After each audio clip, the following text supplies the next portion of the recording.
So women's bodies were actually created to make and carry babies and feed them.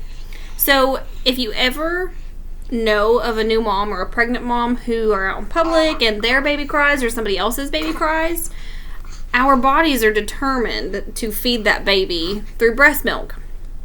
So we will actually start leaking if our newborn or anybody's newborn starts crying around us.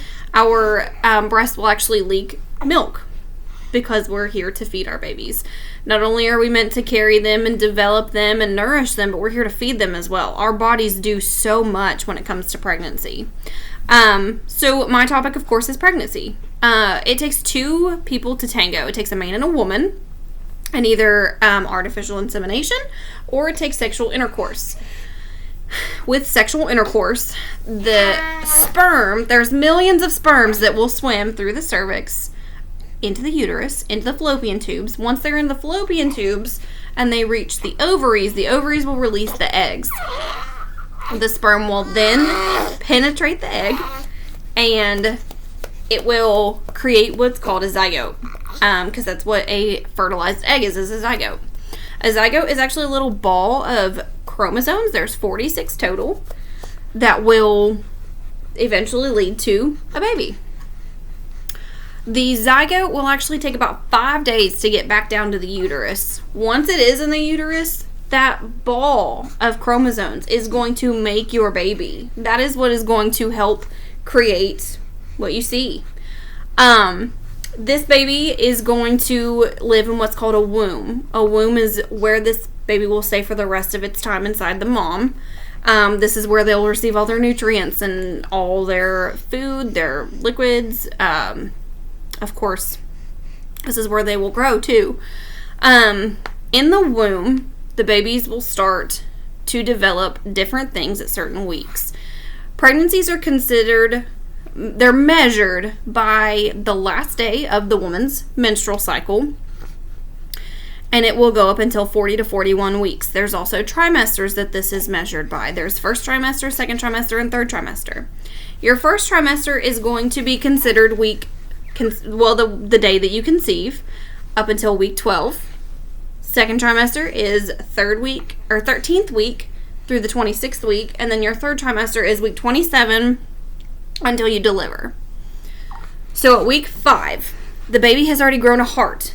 They've grown a brain. They have a spinal cord. And they have most of their essential organs because, of course, they need organs to start living. At week 7, you can do a vaginal ultrasound to determine a heartbeat. At the end of week 8, this baby should be about the size of a bean. Not all babies are the same, but they should be about the size of a bean.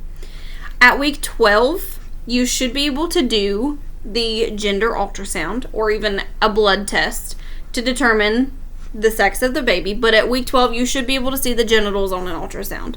So that way you can determine if you're having a little boy or a little girl. By week 16, the infant will actually have, well, not an infant, I apologize, it's an embryo. The embryo will have clear skin, so it's technically see-through. By week 20, you're starting to feel flutters. All the flutters and the kicks and the elbows and the ribs, you're starting to feel all of it because they're starting to grow and take up more room. By week 28, you have officially reached your third trimester, which is where the embryo will start to open their eyes and learn the blinking process. By week 28, they have developed all of their organs. They've even developed their ears and their eyes. Like I said, they've started to learn the blinking process, and they're learning the suckling process, which is where they will suckle on the mom's breast or even on a nipple of a bottle to get the milk or formula out. So they practice all of this before they even are born, which is incredible because our bodies are made to teach them to do this. So by the time you deliver a baby, they're already learning how to breathe. They learned how to suckle. They know how to blink. It's just incredible. By week 32, this baby will be about 4 pounds, have all of their essential organs. They will be head down more than likely for a vaginal delivery. They Not only should they be about 4 pounds, but they're also storing calcium and iron, because at 32 weeks, the babies can be born and be perfectly healthy and need no NICU time typically. My baby was born at 35 weeks and didn't need NICU time. So of course it all depends on the mother's body and the baby's body and how delivery went. But if they are born, babies can be born from 28 weeks and up and be okay and just need some NICU time. And of course they need help from their nurses and their doctors. But at week 32, they've also developed a sleep cycle. So by the time you deliver them, they're starting to obviously sleep more because they're growing. But by week 36, the babies are ready to be born. It just depends on the mother's body if she's ready to go ahead and go through the process. Sometimes they're not, and that's okay. But that is pregnancy for you, and it is one wild ride, and I would not change it for the world. It has been incredible. Thanks so much. Have a great day.